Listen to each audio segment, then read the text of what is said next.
Hello everyone, chemistry with Sunita ma'am के roar JEE advance 2026 name reaction series में बच्चों हम बात कर रहे थे आपसे रिएक्शंस ऑफ कार्बीन की, और हमने बेसिक्स ऑफ कार्बीन देखा था लास्ट सेशन में। तो चलो बच्चों आज हम स्टार्ट करते हैं first name reaction of carbene that is very very very important for JEE point of view. तो चलिए स्टार्ट करते हैं राइमर टाइमन्स रिएक्शन की। तो हेडिंग डाल देते हैं बच्चों, राइमर टाइमन्स रिएक्शन। इन शॉर्ट आप इसे आरटीआर भी बोल सकते हैं, हम इसे आरटीआर के फॉर्म में भी लिखेंगे। जैसा कि हम हर रिएक्शन में करते थे, सबसे पहले हम बात करते थे सबस्ट्रेट की। तो ये बेसिकली बच्चों फिनॉल की रिएक्शन है। तो हमारा जो जनरली सबस्ट्रेट होता है वो है फिनॉल।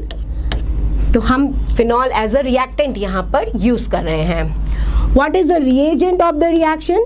तो रिएजेंट है हमारा chloroform that is CH-Cl3 in presence of OH minus. हम NaOH ले सकते हैं, हम KOH यूज कर सकते हैं।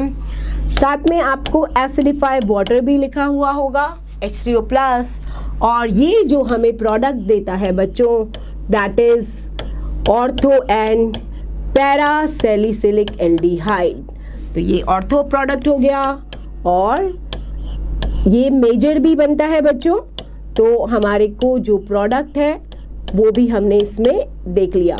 सॉरी, इसको आप पैरा सैलिसिलिक एल्डिहाइड बना लें।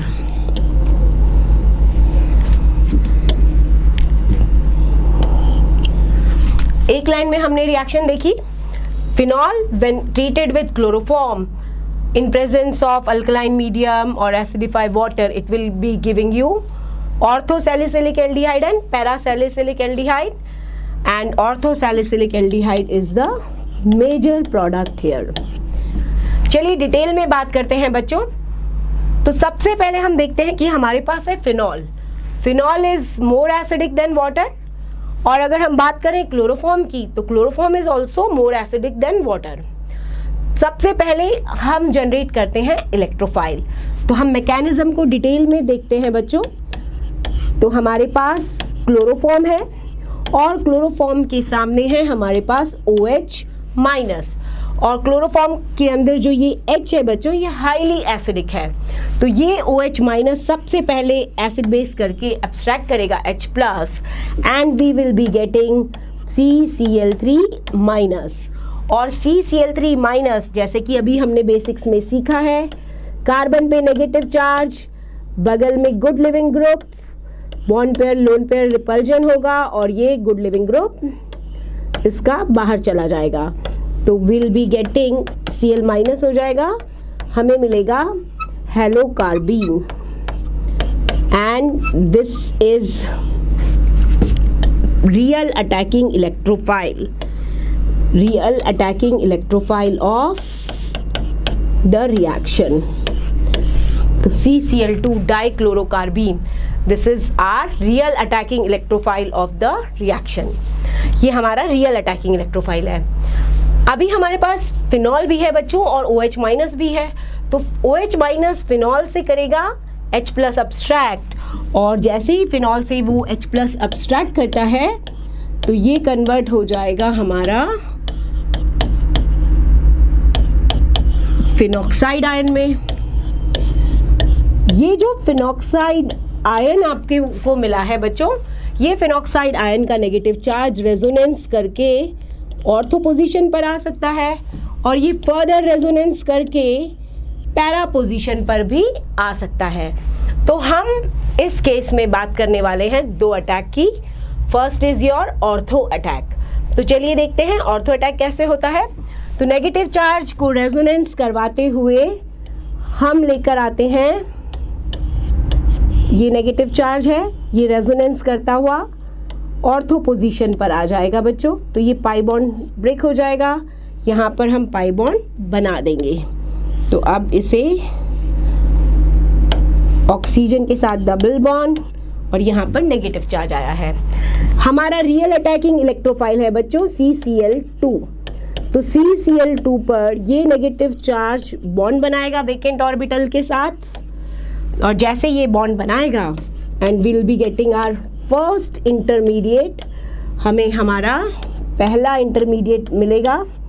और क्योंकि आप देख पा रहे हैं यहाँ पर इस केस में बेंजीन रिंग ने अपनी एरोमेटिसिटी लॉस की है, और as benzene ring has lost it aromaticity, तो दिस स्टेप इज RDS, ये रेट डिटरमाइनिंग स्टेप है, and this is the first intermediate of ortho attack.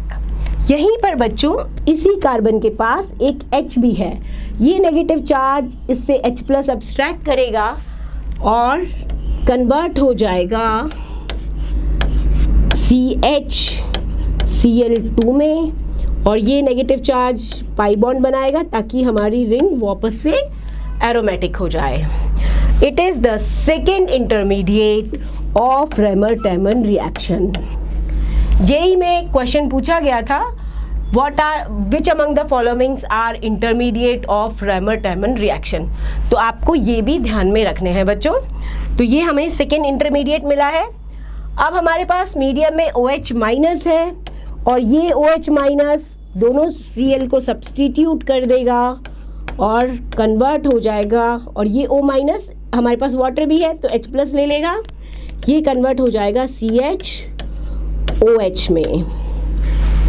यहाँ जो जैसे ही ये डायोल बना है, और जेम डायोल्स हमें पता है बच्चों अनस्टेबल होते हैं क्योंकि ये इजीली प्रोटोनेट हो सकता है और गुड लिविंग ग्रुप की तरह निकल सकता है।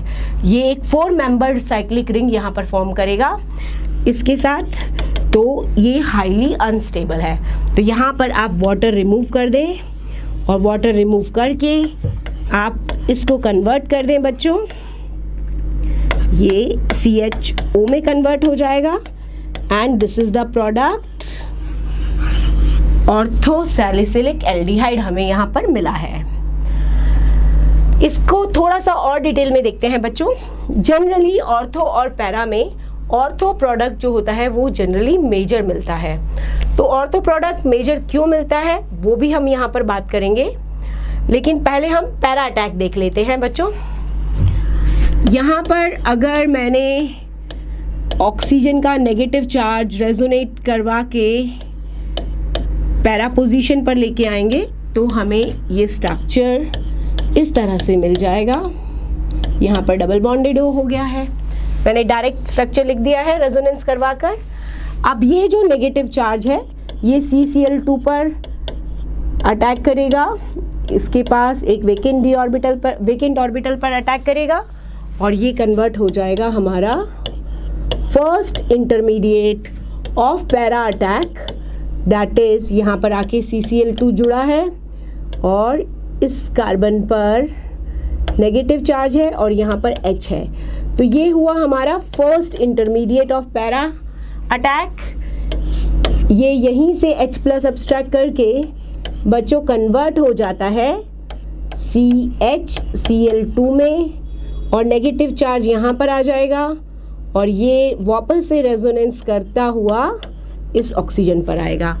तो it is our second intermediate of Reimer Tiemann reaction of para attack.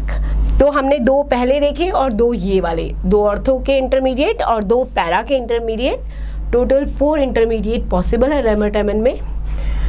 अब हम अगर वापस से हमारे पास OH- है, सेम थिंग रिपीट करेंगे। ये OH- इस पर अटैक करके कन्वर्ट हो जाएगा जेम डायोल में, and just now we have studied gem diols are unstable. तो ये O- H2O रिमूव करेंगे और इस O- को वाटर से H+ दे देंगे, तो ये बन जाएगा हमारा OH, और यहाँ पर मुझे मिल जाएगा CH doubly bonded O, that is parasalicylic aldehyde. क्योंकि अब हमने ऑर्थो और पैरा दोनों अटैक देख लिए हैं बच्चों, तो चलिए कंपेयर कर लेते हैं इन्हें। अगर हम बात करें इनके प्रोडक्ट्स के यील्ड की, तो ortho product is generally major. तो हम ऑर्थो और पैरा की यील्ड की बच्चों बात करने वाले हैं। हम लोग कंपेयर करेंगे NaOH और KOH के साथ। ऑर्थो के केस में अगर हम थोड़ा सा और डिटेल देखें तो जो हमारा फर्स्ट इंटरमीडिएट बना था, ये ऑर्थो प्रोडक्ट था हमारा CHO।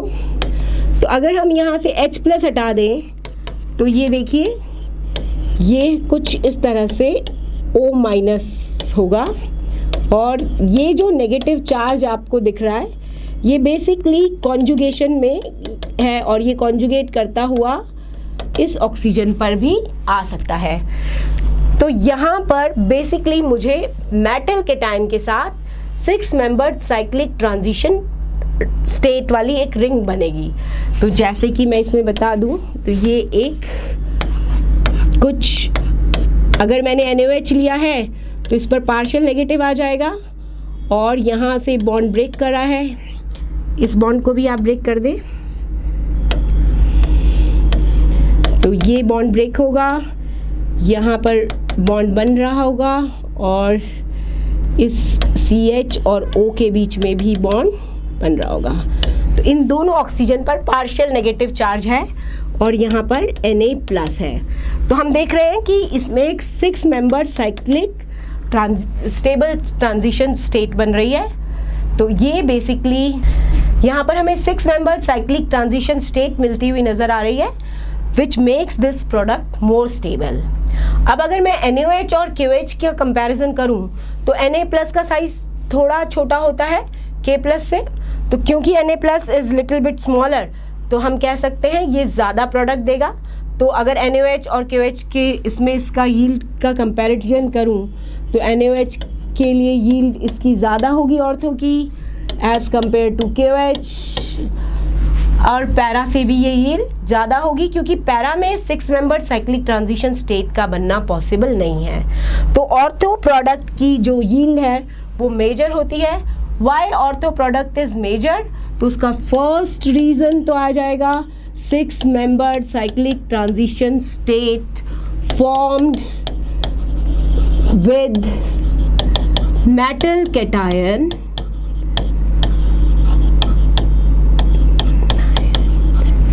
in case of ortho attack, which is not possible in case of para attack।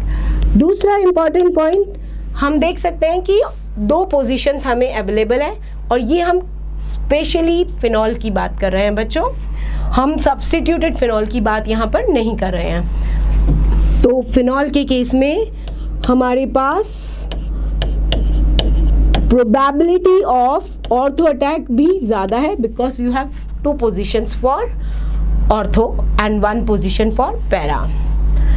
अगर हम इसे substituted phenol के केस में देखें bच्चों, तो in substituted phenol hindrance is the major factor to decide major product। तो हम मेजर प्रोडक्ट हिंड्रेंस के बेस पे डिसाइड करेंगे कि कौन सा हमें मेजर प्रोडक्ट मिलेगा। चलिए कुछ क्वेश्चंस देख लेते हैं रिमर टेमर रिएक्शन पर। तो क्वेश्चन नंबर 1 हम लोग ले रहे हैं बच्चों। हम नॉर्मली फिनॉल ले लेते हैं और सामने हमारे पास गिवन है CHCl3OH-। कभी कभी आपको H3O+ लिखा हुआ मिलेगा, कभी नहीं भी मिलेगा। तो आपको सिंपली इसका आंसर बताना है और आपको मेजर प्रोडक्ट बताना है बच्चों। तो मेन पॉइंट क्या है? You have to write major product. इसका आंसर क्या होगा? क्योंकि अभी अभी हमने पढ़ा बच्चों, ऑर्थो ज़्यादा प्रोडक्ट बनेगा एज मेटल ट्रांजिशन स्टेट इसकी स्टेबल होती है, जिसकी वजह से ऑर्थो प्रोडक्ट मेजर बनता है। साथ में प्रोबेबिलिटी ऑफ अटैक भी ज़्यादा है क्योंकि ऑर्थो पोजीशंस ज़्यादा हैं।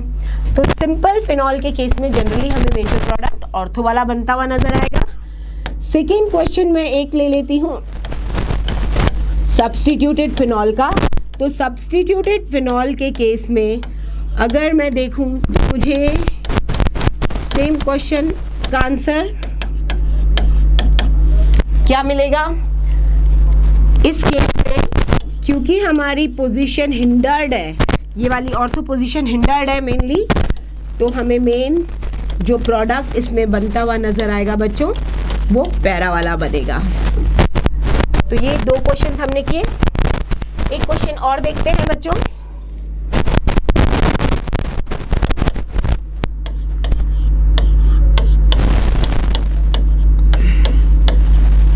हमने डाइहाइड्रोक्सी बेंजीन लिया है और ये भी बेसिकली सब्स्टिट्यूटेड फिनॉल ही है, CHCl3OH माइनस H3O प्लस, साथ में एक प्रोडक्ट ये A दे रहा है।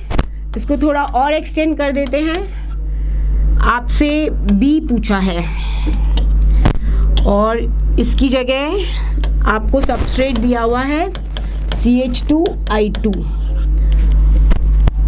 तो कैसे करेंगे इसे? इस केस में OH माइनस सबसे पहले तो क्या करता है बच्चों, एसिड बेस रिएक्शन करके OH से H प्लस सब्सट्रैक्ट कर लेगा और नॉर्मली डाइक्लोरोकार्बीन जनरेट होता है जो कि आपको CHO दे रहा था। और क्योंकि यहाँ पर भी ऑर्थो पोजीशन हिंडर्ड है तो पहले जो स्टेप A मिलेगा आपको वो पैरा सैलिसिलिक एल्डिहाइड मिलेगा। अब क्योंकि यहाँ पर दोनों ऑक्सीजन पे नेगेटिव चार्ज है और सामने जो सबस्ट्रेट हमारा है सेकेंड दैट इज CH2I2 आइडोमीथेन दिया हुआ है, तो यहाँ पर बच्चों SN2 रिएक्शन होगी। तो जब एक माइनस अटैक करेगा तो ये इसको अगर मैं ओपन कर कर बनाऊं तो कुछ इस तरह से होगी। जैसे ही अटैक करेगा ये I minus good leaving group है, ये बाहर चला जाएगा। सिमिलरली एक और बार अटैक होगा और एक और बार I माइनस बाहर निकल जाएगा, तो मुझे एक रिंग फॉर्म होती हुई नजर आएगी। तो यहाँ पर मुझे रिंग इस तरह की मिलेगी, दोनों ऑक्सीजन के बीच में CH2 और ये रिंग हमें मिल जाएगी। हमने लिया है बच्चों फिनॉल और फिनॉल के सामने है हमारे पास CCl4 instead of CHCl3। Chloroform की जगह हम ले रहे हैं CCl4 और साथ में है OH माइनस। तो what is the main product for this reaction? तो हम देखेंगे कि इस केस में मुझे मिलेगा salicylic acid instead of salicylic aldehyde. तो ये ऑर्थो और पैरा सैलिसिलिक एसिड बनता हुआ मुझे इसमें नजर आएगा। कैसे होगी रिएक्शन? क्योंकि मेरे पास CCl4 है तो इस केस में डाइक्लोरोकार्बीन जनरेट नहीं होता बच्चों। OH minus normally H plus subtract करके इसको कन्वर्ट कर देता है फिनॉल को फिनॉक्साइड आयन में, और ये जो फिनॉक्साइड आयन बना है बच्चों, ये फिनॉक्साइड आयन का जो नेगेटिव चार्ज है ये रेजोनेंस करता हुआ आ जाएगा ऑर्थो पोजीशन पे और ये पैरा पोजीशन पर भी जा सकता है। तो ये नेगेटिव चार्ज ऑर्थो पोजीशन पर ले आए पहले, और यहाँ पर नेगेटिव चार्ज जो है ये CCl4 पर अटैक करेगा और एक Cl बाहर हो जाएगा एज अ Cl माइनस। तो यहाँ पर इस केस में फर्स्ट जो अटैच होता है बच्चों वो होता है CCl3 इंस्टेड ऑफ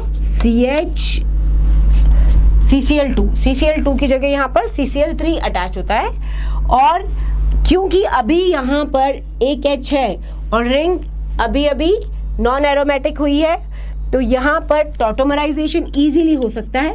तो ये टॉटोमराइज कर जाएगा और मुझे कन्वर्ट इस प्रोडक्ट को कन्वर्ट कर देगा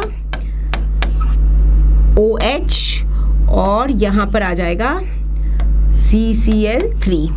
अब क्योंकि OH माइनस अभी भी है मीडियम में, OH माइनस अटैक करके तीनों Cl को सब्स्टिट्यूट करेगा और हमें एक ही पोजीशन पर यहाँ पर मिल जाएंगे 3 OH। यहाँ से आप वाटर मॉलिक्यूल एलिमिनेट कर दें बिकॉज इट इज अनस्टेबल, तो आपको प्रोडक्ट मिलेगा salicylic acid instead of salicylic aldehyde. Similarly हम इसे पैरा पोजीशन पर भी करवा सकते हैं। नेक्स्ट बच्चों हम देखेंगे एबनॉर्मल रेमर-टेमन रिएक्शन का एक केस। तो चलो बच्चों अब हम देख लेते हैं abnormal Reimer Tiemann reaction. Abnormal Reimer Tiemann reaction basically बच्चों पायरोल रिंग की रिएक्शन है।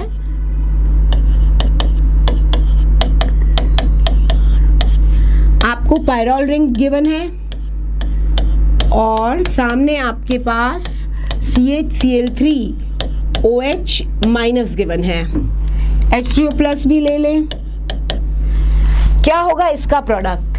तो जनरली हम लोग देखते हैं कि इस केस में हम जो प्रोडक्ट लिखेंगे कुछ इस तरह का लिखेंगे, जो कि हमें नहीं मिलता या बिल्कुल नेग्लिजिबल ये प्रोडक्ट, माइनर प्रोडक्ट इसे इस केस में ये बनता है।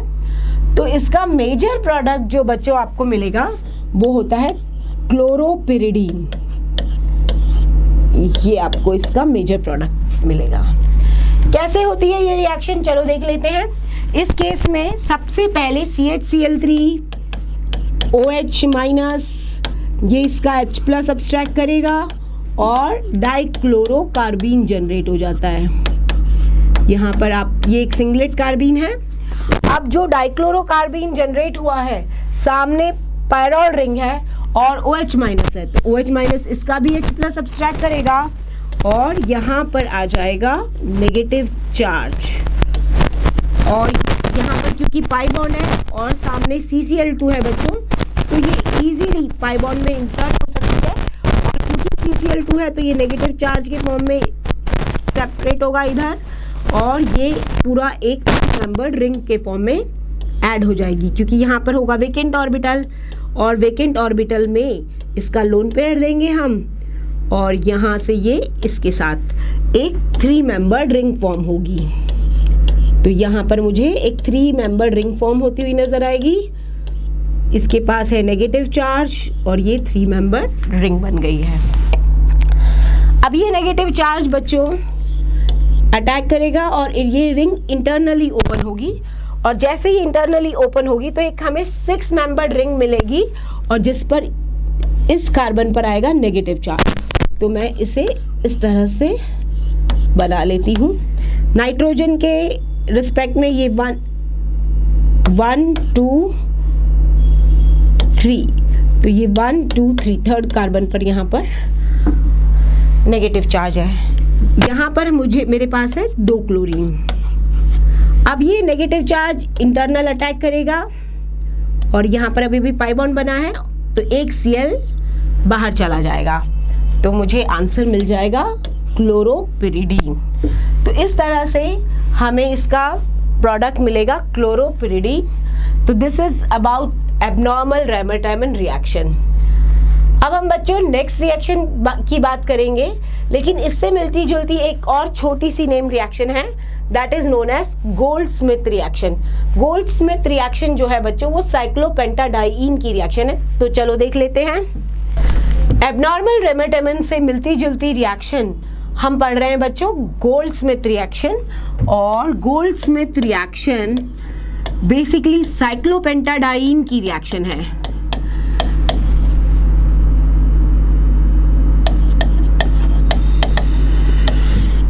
यहाँ पर हम लोग यूज करेंगे साइक्लोपेंटाडाइईन इंस्टेड ऑफ पायरोल रिंग, और रिएजेंट में भी थोड़ा सा डिफरेंस है बच्चों। यहाँ पर हम लोग यूज कर रहे हैं chloroform along with strong base that is potassium tertiary butoxide. तो हमने यहाँ पर पोटेशियम टर्शरी ब्यूटॉक्साइड लिया है क्योंकि साइक्लोपेंटाडाइईन जो है वो स्ट्रॉन्गर एसिड है और it is more acidic as compare to phenol. क्योंकि क्लोरोफॉर्म है हमारे पास स्ट्रॉन्ग बेस है, तो एक रिएजेंट जो हमारा यहाँ पर रियल अटैकिंग इलेक्ट्रोफाइल जनरेट करता है दैट इज डाइक्लोरोकार्बीन। तो हमें डाइक्लोरोकार्बीन मिलेगा, और जो डाइक्लोरोकार्बीन है इसमें ये बेसिकली सिंगलेट कार्बीन में एग्जिस्ट करता है। सामने हमारे पास साइक्लोपेंटाडाइईन और स्ट्रॉन्ग बेस है, तो इनिशियली जो ये स्ट्रॉन्ग बेस है इसका H प्लस एब्स्ट्रैक्ट करके साइक्लोपेंटाडाइनाइल आयन क्रिएट करता है बच्चों। तो यहाँ पर साइक्लोपेंटाडाइनाइल आयन बना है और जैसे ही डाइक्लोरोकार्बिन आता है तो ये एक 3 मेंबर रिंग फॉर्म करता है, जैसे कि इसने एबनॉर्मल आरटीआर में की थी। तो ये पाई बॉन्ड क्योंकि इलेक्ट्रोलिटिकली क्लीवेज होगा तो इधर नेगेटिव चार्ज जो कि इस वेकेंट ऑर्बिटल पर अटैक करेगा और ये पेयर ऑफ इलेक्ट्रॉन इस कार्बन के साथ एक 3 मेंबर साइक्लिक रिंग का फॉर्म करेंगे। तो ये साइक्लोपेंटाडाइन था, यहाँ पर नेगेटिव डाइनाइल आयन था और यहाँ पर जस्ट अभी अभी CCl2 आकर ऐड हुआ है। ये नेगेटिव चार्ज फर्दर करेगा रिंग को ओपन इंटरनल अटैक से और जैसे ही रिंग इंटरनल अटैक से ओपन होगी हमें एक 6 मेंबर की रिंग बनती हुई नजर आएगी। और ये जो 6 मेंबर की रिंग है बच्चों, यहाँ पर इस पोजीशन पर आपके पास 2 Cl लगे हुए हैं और यहाँ पर है हमारा नेगेटिव चार्ज। ये नेगेटिव चार्ज करेगा इंटरनल अटैक और Cl- बाहर चला जाएगा और जो रिंग अभी नॉन एरोमेटिक है वो एरोमेटिक हो जाएगी इस तरह से। तो आंसर मुझे मिलेगा इस केस में क्लोरोबेंजीन। तो chlorobenzene is the answer for this reaction. चलिए एबनॉर्मल रेमर टाइमन पर एक क्वेश्चन और देख लेते हैं। हमने लिया है पायरोल रिंग, आपके पास पायरोल रिंग गिवन है और सामने हमने क्लोरोफॉर्म की जगह हमने यूज़ किया है Cl Bri और OH माइनस। तो what is the answer in this case? इसका जो राइट आंसर होगा बच्चों वो बेसिकली क्लोरोपिरिडीन होगा। क्यों होगा क्लोरोपिरिडीन? क्योंकि जैसे ही आप अटैक करेंगे तो सबसे पहले तो आयोडीन बाहर चला जाता है, मैकेनिज्म में अभी हमने देखा था। और दूसरी जो डाइक्लोरोकार्बिन जब रिंग फॉर्म होती है इंटरनल अटैक से, नेगेटिव चार्ज के इंटरनल अटैक से BRB बाहर चला जाएगा। तो क्योंकि Cl की सबसे कम लिविंग एबिलिटी है इन दिस केस, तो Cl आपको मिलेगा। तो that's all about रेमर-टाइमन reaction. Next session में हम कार्बीन से मिलती जुलती एक और रिएक्शन देखेंगे वो भी इलेक्ट्रॉन डेफिशिएंट कार्बन की है, that is Kolbe Schmitt reaction. That's all for today. Thank you everyone.